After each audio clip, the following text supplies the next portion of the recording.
नमस्कार शेतकरी मित्रांनो, स्वागत आहे आपलं आपली माती आपली माणसं या मराठी यूट्यूब चॅनलवरती.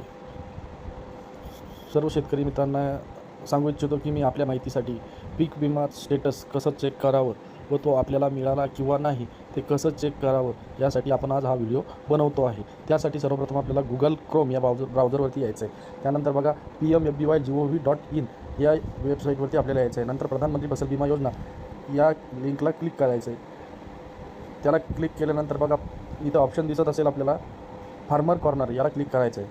नंतर बघा असा इंटरफेस आपल्या समोर येईल. त्याच्यामध्ये लॉग इन फॉर फार्मर करायचं आहे. या ठिकाणी आपला मोबाईल नंबर एंटर करायचा आहे आणि OTP टाकून रिक्वेस्ट फॉर OTP करायचं आहे. नंतर बघा आपल्यासमोर ओपन होईल इंटर आधार नंबर. या ठिकाणी आपला आधार नंबर टाकायचा आहे आणि खाली दिसतं या ठिकाणी हा कॅप्चा टाकायचा आहे. या ठिकाणी जो दिसतो हा कॅप्चा टाकायचा आहे आणि रिक्वेस्ट फॉर OTP म्हणून समोर यायचं आहे. रिक्वेस्ट फॉर OTP म्हटल्यानंतर असा इंटरफेस आपल्या समोर येईल आणि या ठिकाणी क्लिक करायचं आहे.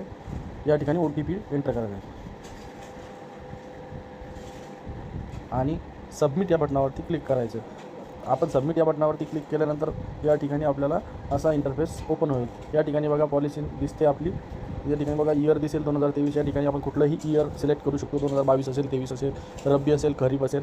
या ठिकाणी बघा आपण बघतोय 2023 रब्बी. तर या ठिकाणी आपल्याला आपलं जे ॲप्लिकेशन आहे, जो क्लेम आहे तो अप्रूव्ह झाल्याचं या ठिकाणी दिसतं आहे. तर आपण या ठिकाणी किती अमाऊंट आपली अप्रूव्ह झाली आहे ती चेक करणार आहोत. या ठिकाणी व्ह्यू या बटनावरती क्लिक करून बघा या ठिकाणी पोस्ट हार्वेस्टचा क्लेम आपल्या या ठिकाणी मंजूर झाला आहे. त्यासाठी क्लेम अमाऊंट आहे बघा 4,655. क्लेम डेट आहे बघा 6/8/2024. म्हणजे या तारखेला आपला क्लेम एक्सेप्ट केलेला आहे. या ठिकाणी बघा UTR नंबर जनरेट झालेला नाही, म्हणजे ही अमाऊंट अजून आपल्या अकाउंटमध्ये जमा झालेली नाही. या ठिकाणी जर UTR नंबर दिसत असेल तर असं समजायचं की ती अमाऊंट आपल्या अकाउंटमध्ये जमा झालेली आहे.